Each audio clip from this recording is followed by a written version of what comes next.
My husband and I are veterans. My husband's a 100% disabled veteran. He is combat PTSD. We came here from Kansas. We didn't exactly know what we were going to do. The transition has been very difficult.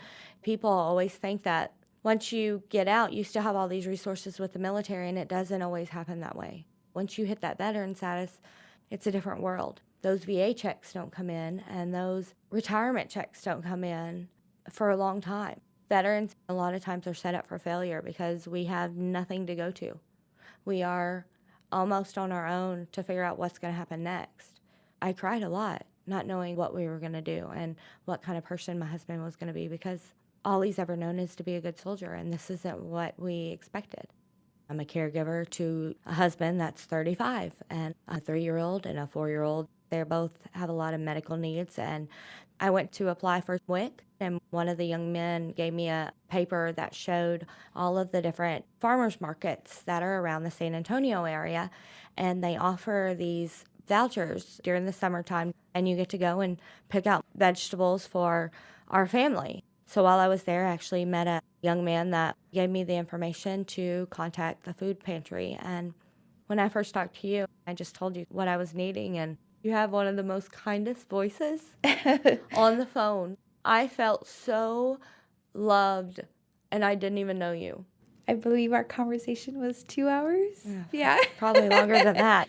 I got off the phone and I was like, oh gosh, I let it out. So you're not the only one who cried. It's a soft spot for me because my family are all military. So to hear your story and to hear you struggle and to hear you needing to vent, I was like, I'm going to do everything that I can. Right off the bat was, let's apply you for food stamps, let's apply you for Children's Medicaid. And I was so happy to hear that you were able to get on WIC. You not only filled out my application, you made sure that you were there through every step of the way. You checked back in with me to make sure that I was doing okay.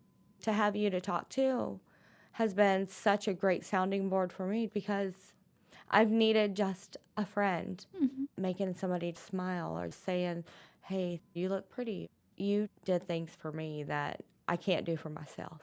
You know how there's those jobs where you just leave the job there. Don't take the job with you when you go home. No, this is the job that you take home with you, and you're like, did I really do enough for that client? The service you provide is so beyond amazing. When you go home, I hope you give yourself the biggest hug ever, because you've impacted me, just being able to literally know that there's somebody I can go to when I need to. It's people like you that give us a sense of we can get through this hard time and it'll be better. It will get better today. It'll get better tomorrow. You've just been incredible. It's incredibly humbling, and you look very pretty, by the way.